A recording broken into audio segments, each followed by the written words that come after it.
Now, the Ohanezes are requesting for 10 trillion, which is okay. But I also think they should put Nnamdi Kanu as part of the negotiation. And this is why. Without that lie that it was an Igbo coup, there will not be Nnamdi Kanu. There will not be Nnamdi Kanu. Because Nnamdi Kanu grew up to see that, oh, my people are being marginalized.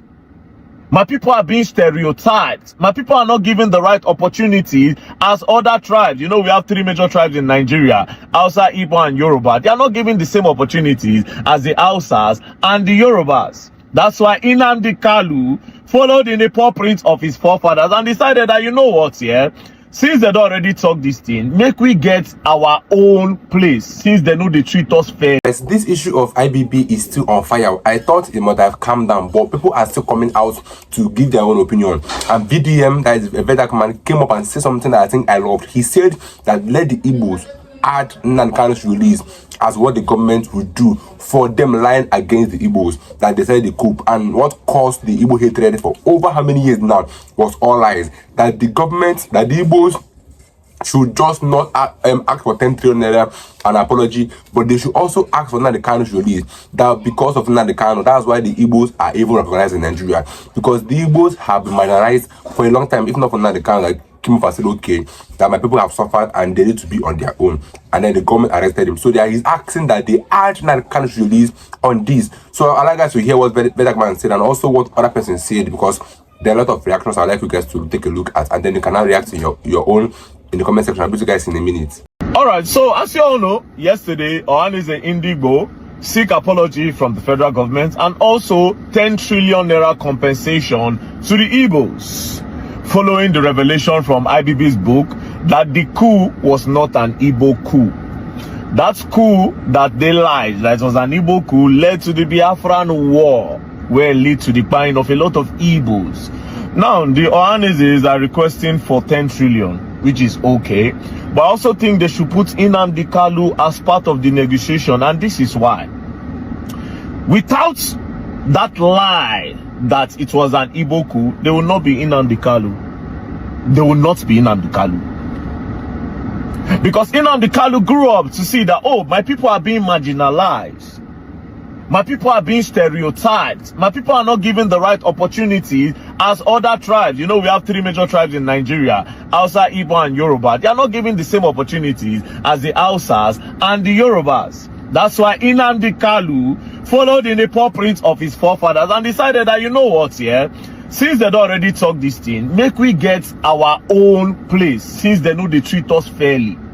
And everything is the genesis. The genesis of everything started from that narrative that the 1966 coup was an Igbo coup, which caused problem for the Igbos. Now, why?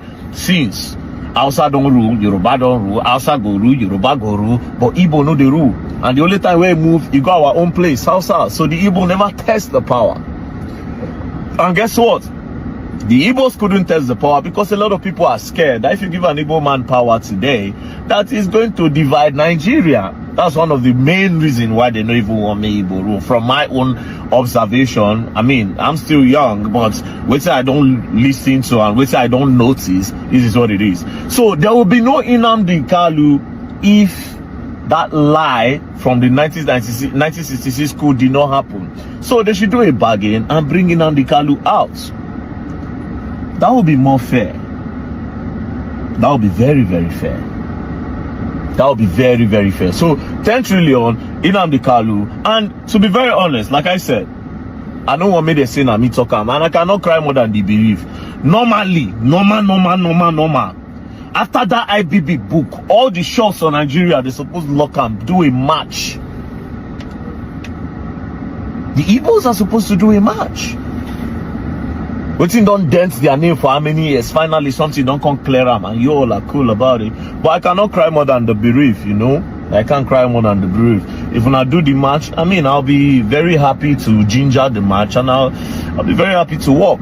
It's a freedom walk. Not be say we they go protest or anything, but a match for the heroes that have passed, and a match for the victims of this whole lies that was cooked up by some powerful people then against the Igbos. But like I said, I can't cry more than the bereaved.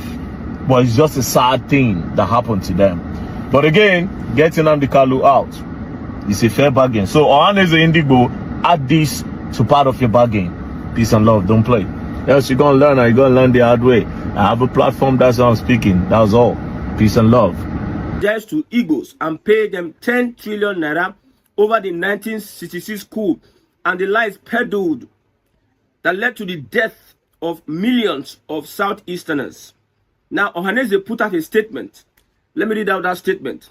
It says, Ohaneze Ndigbo, the apex Igbo socio-cultural organization, has called on Chief Bola Ahmed Tinubu to issue a formal apology for the atrocities committed against the Igbo people during the Nigeria-Biafra war and pay 10 trillion naira in reparations. The group made the demand in response to a recent statement by former military ruler General Ibrahim Badamasi Babangida, who clarified that the January 1966 coup was not an Igbo coup. Ohaneze commended IBB's acknowledgement, stating that it corrects a historical misconception that has fueled decades of marginalization against the Igbo people. In a statement, the organization highlighted systemic injustice suffered by the Igbo since the war, including political exclusion, economic marginalization, and the closure of key infrastructure like the Calabar seaport. The statement read, in light of these grievous injustices, Ohaneze Ndigbo reiterates our demands articulated during the 1999 Justice Oputa-led Judicial Commission for the Investigation of Human Rights Violation panel. It is imperative that the current federal government, under the leadership of President Bola Ahmed Tinubu, must confront the shadows of our historical traumas. We demand a public and unreserved apology from the president on behalf of the past military regimes, particularly that of General Yakubu Gowon, who orchestrated unprovoked bombardments and shellings over Igbo territory during the Nigeria-Biafra war that resulted in immense human suffering and loss. I'll read this. Give me time, I'll read this. Furthermore, we maintain our resolute stance that the Nigerian federal government must dispel the long-standing inequities perpetrated against the Igbo nation by paying reparations amounting to 10 trillion naira. This demand is not merely a demand for financial restitution. It is a necessary acknowledgement of the value of human lives lost and the cultural and infrastructural devastation endured by our people, which remains evident even 55 years post-conflict. The statement added, this is a letter written by Ohaneze to President Tinubu. Nigeria must apologize to Igbos and pay 10 trillion naira. That is for Ohaneze. Ohaneze has said his own. Let me now say my own. We do not need 10 trillion naira. We need a system change. 10 trillion naira under this current system will be still every other region. Are they better? Okay, we are marginalized. Every other region, are they doing well? Look at the north, are they doing well? It is only a system change that can guarantee good governance for the Igbo people. Whether it is resource control, whether it's regional system of government, whether it is balkanization, that is the only thing that will be the solution to all this. Because we fought for Biafra. We wanted to be on our own. So if Nigeria is going to appease to the Igbo man, he must let the Igbo man go. Because this one Ohaneze is speaking, it no concern those ones waiting for power. All those ones no send them. This is just official document that nobody does. Okay, look at over the years, killings upon killings upon killings. Buhari will say, I condemn. They'll be asking, President, condemn this killing and attack now. We have been condemning attack on the Nigerian people. Boko Haram will kill, will condemn the attack. This one will kill, will condemn. With all the iron condemn statement, has it stopped the killings? If Tinubu apologizes on behalf of the other military regime and pay 10 trillion naira, would it stop the hatred? It can never stop the hatred. The only thing that can stop the hatred if the Igbo people are given a system that works for them. And one system that works for them is Biafra. I said it in my former broadcast that the reasons why Nigeria don't want Igbo to go is because they need the Igbos to keep Nigeria together. Because if they really don't need the Igbos, they should have allowed the Igbos to go. Nobody wish be that. Some people saying that the Southeast, they're not relevant in the scheme of things. Okay, allow these people go. You will not allow them go. Well, I know that's a narrative you are pushing. You're not serious with what you're saying. By saying the Southeast is not needed, blah, blah. They know that if you allow the Southeast go, Nigeria is gone. If you allow the Southeast have their Biafra, Nigeria is gone. So they are afraid of allowing these people go. The only thing that can repay for the millions of people that were killed during the war, even if it was an Igbo coup, even if it was an Igbo coup, let's assume it was an Igbo coup, does it warrant the killing of millions of human beings, a genocide? Does it warrant that? In the north, hundreds of thousands of people were being killed by both army and mob, northern army and northern mob. Does it warrant that? Is there any justification for those killings? Because some army officers did something among themselves without informing anybody. They informed themselves and they did what they were doing at their own accord. How does that affect the lives of the people? How would you take the lives of millions of people because of a singular act of a person? So Nigeria has to apologize, even if, let's assume, because nobody wants to agree that it is not an Igbo coup. People don't want to agree from the other side. Babangida has come in his book and said it is not an Igbo coup. Other people have written about the coup. Those that were there actively, they said it wasn't an Igbo coup. But because narrative and agenda must agenda, people are pushing that agenda so that they can carry all sort of atrocities on the Igbo people, which they seem to be doing till today. And despite the fact that they have been in power, Nigeria has not seen the light. I've said it before that if you keep on subjugating the Igbo man, Nigeria has nowhere to go. You remain down and you remain underdeveloped. That is the wish of the colonial masters and the wish of the West, to make sure that Africa is divided, there's insecurity in Africa, Africa is unstable, so that they will start pillaging on your resources. All these people that are moving up and down, hate this one, hate that one. Their sense no reach there. Say the reasons why these white people want you to be fighting, so that you not see the light.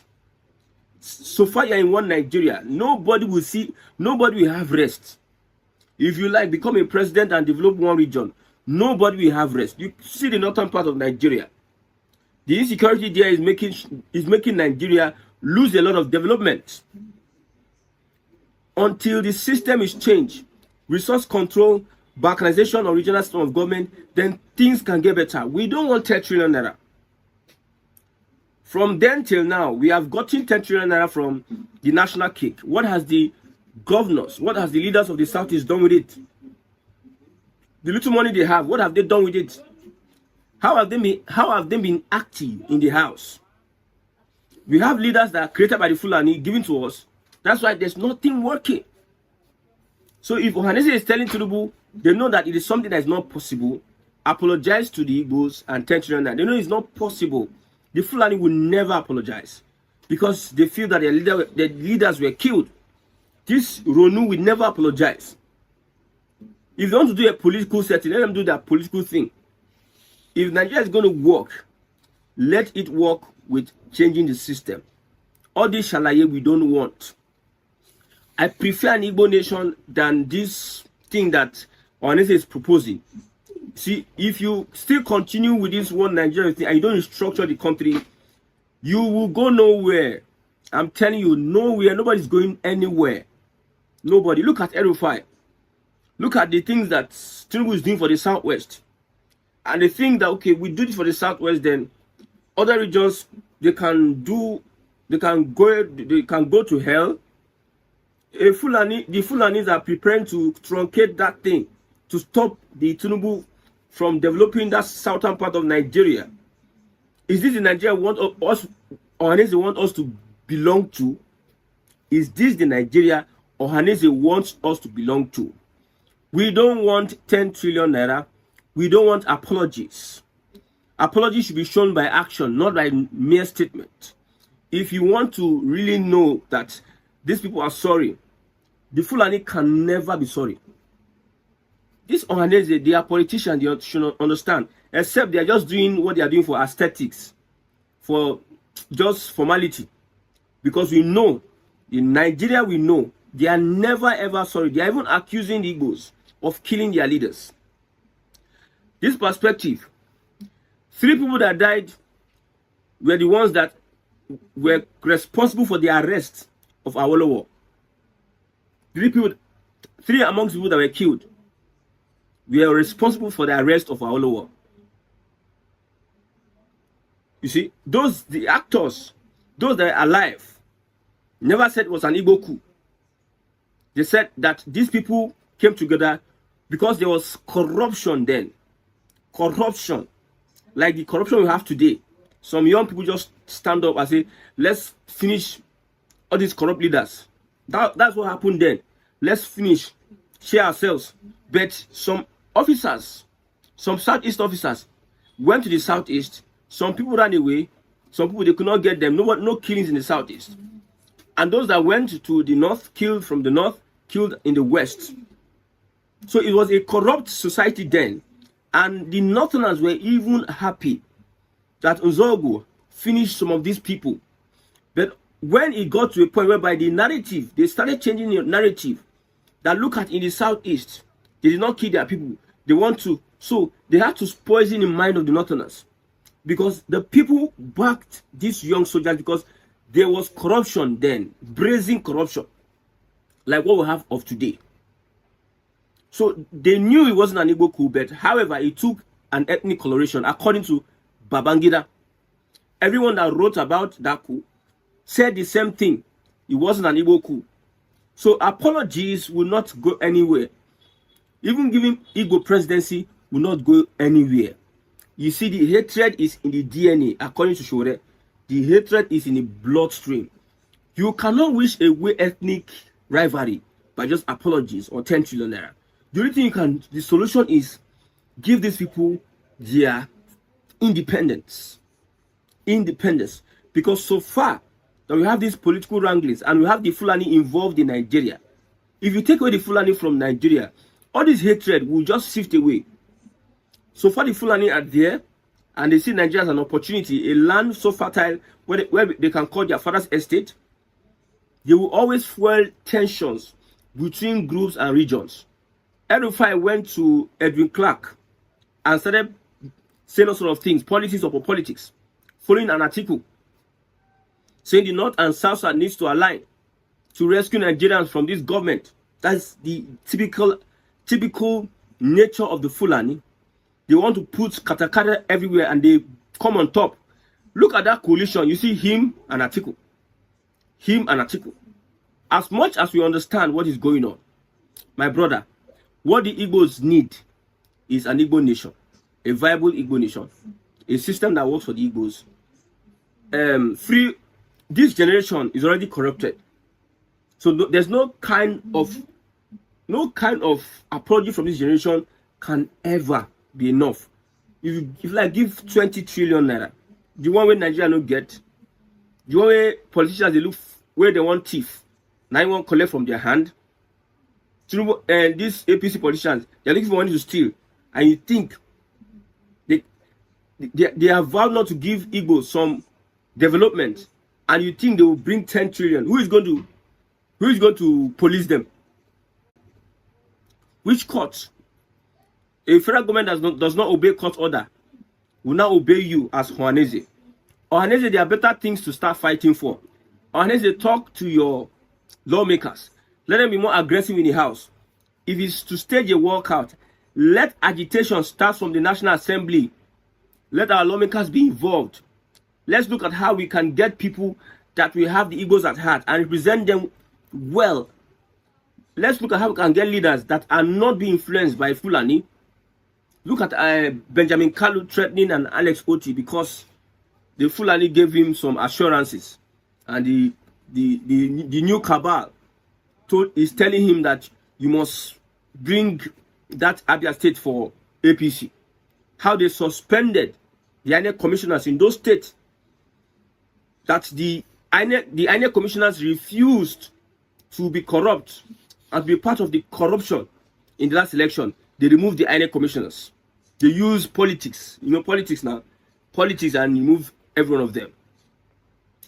I'm very happy that at this point in time, IBB has caused a lot of chaos, a lot of crisis. The narrative now has changed. Some people have been saying, some Southwesterners have been saying for a very long time that this is not an Igbo coup. They are changing narrative. 3 things that rule the world. 3 things. Principles, ideas, and narrative.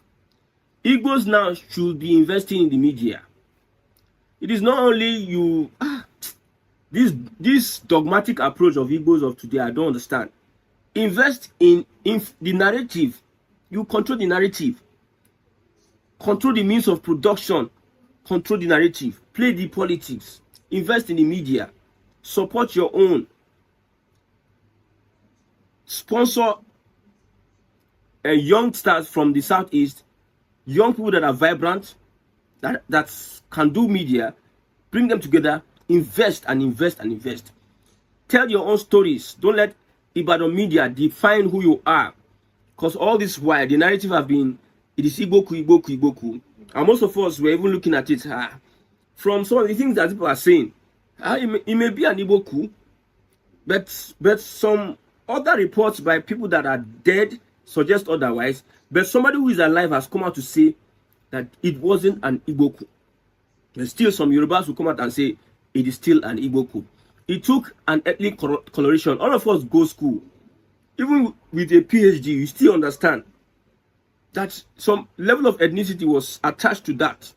After the killings,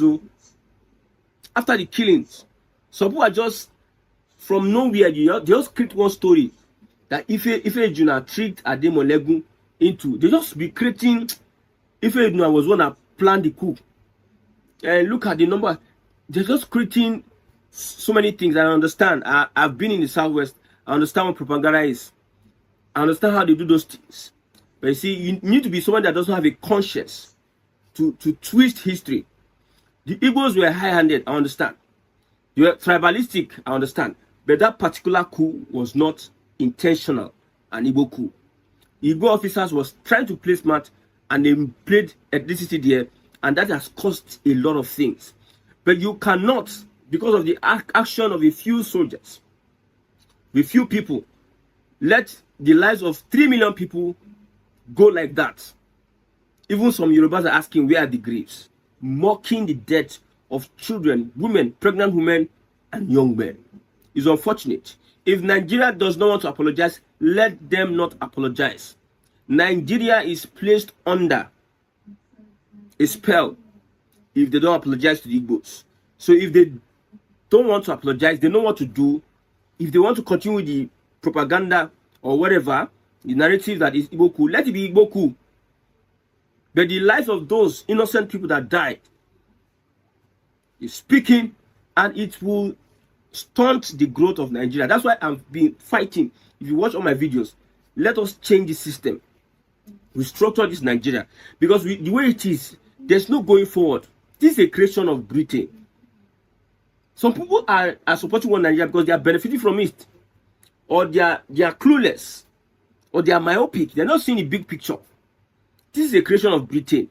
Let us dismantle this structure and create a new structure that will benefit us. Because if we dismantle this structure, the hand of the Fulani and the Britain will be removed and we'll be free. You see how development will freely flow in. But no, greedy, selfish, and wicked and stupid politicians we have in the Southeast and every other place, nobody wants progress. Nobody wants to move forward. Everybody wants to go snatch it, grab it, and run away with it. People that are claiming that we want a better Nigeria is because they don't have opportunity at that table.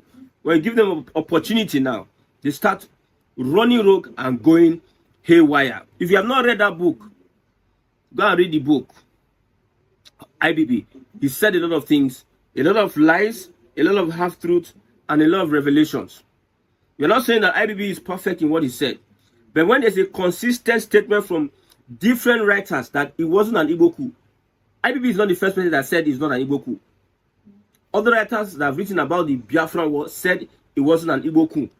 So that one is settled. Whoever that is pushing the narrative is just playing that game of repeating something, repeating a lie. That's what they do on social media. They repeat that lie. They lie. And that lie seems to become the fact, and you forget about the truth. Then we will not forget about the truth. We understand how they play that game. I said it. I'm learning from some of these people. 2027, they will see a different game. You see, when we take pride in misinforming or disinformation, it does not help a society like Nigeria. It just destroys the people. But since everybody don't want to play, we don't want a better Nigeria. Let restructure. I will always say this, and I will continue to say this. I will not stop saying it. That Nigerians cannot do without the Igbos. Why? Because they are refusing to allow the Igbos go. Igbos have said, let us go. They refuse. They've spent billions of naira to go and arrest Nnamdi Kanu. They are taking a lot of effort to meet Finland government to arrest Samanekpa, because these people are saying we must go by force. Nigerian government is saying we are not going. So Nigeria can never do without the Igbos. If the Igbos leave Nigeria today, Nigeria is finished. If they don't apologize, Nigeria will continue in the trajectory. You will see it before your eyes. You just be running around. Apologize or do the right thing. Restructure Nigeria. In my previous video that arresting or like asking for the arrest of Babangida is not possible, because these people are among those that owns Nigeria, and there's nothing Tinubu can do about it. There's nothing anybody can do about it, because these people are the people that owns Nigeria. No matter anything we try, it cannot work. And they're asking them to pay 10 trillion naira. Who will give you that money? And if they don't give you, you cannot do anything. You want to go to court. Which court you want to go to? Court that this government have bought. Court that could not even deliver a clear judgment during 2023 election. Is it court that still charging Nnamdi Kanu in court after Supreme Court have said that nobody should charge Nnamdi Kanu in court? Is it court that are not following the court orders, or is it court that don't know the laws? Do you see, all these things are what you should understand first? I know we are emotional because these things have caused a lot of spark on social media and worldwide. That we have been living a lie for how many years, saying that the Igbos are the reason for this, whereas the Igbos have nothing to do with it. It was just a lie. And I think what they're asking now is the best thing they could ask at this moment. Let Nnamdi Kanu be released. Let it be what they used to pay for their sins, because they don't need to go unpunished. This is a very heavy lie that have cost us so many lives. Do you know how many Igbos that died in this thing? Do you know how many people that have died aside Igbos? So I think the best thing they should do is this thing they're asking for now. Give us Nnamdi Kanu. Take your money, because they will not even give you that 10 trillion naira, and they might not even apologize. Because these people, imagine a government that don't take advice from an opposition, and they expect them to come and apologize to the Igbos. I don't think they would rather die than come and apologize to the Igbos. So I think this is the best way to go about it. Let them release Nnamdi Kanu. Let it be the price they pay for what they've cost the Igbos in this country called Nigeria. But I like you guys to your own views, comment, and share. I'll see you guys in my next video. Don't forget to subscribe. Stay tuned, guys.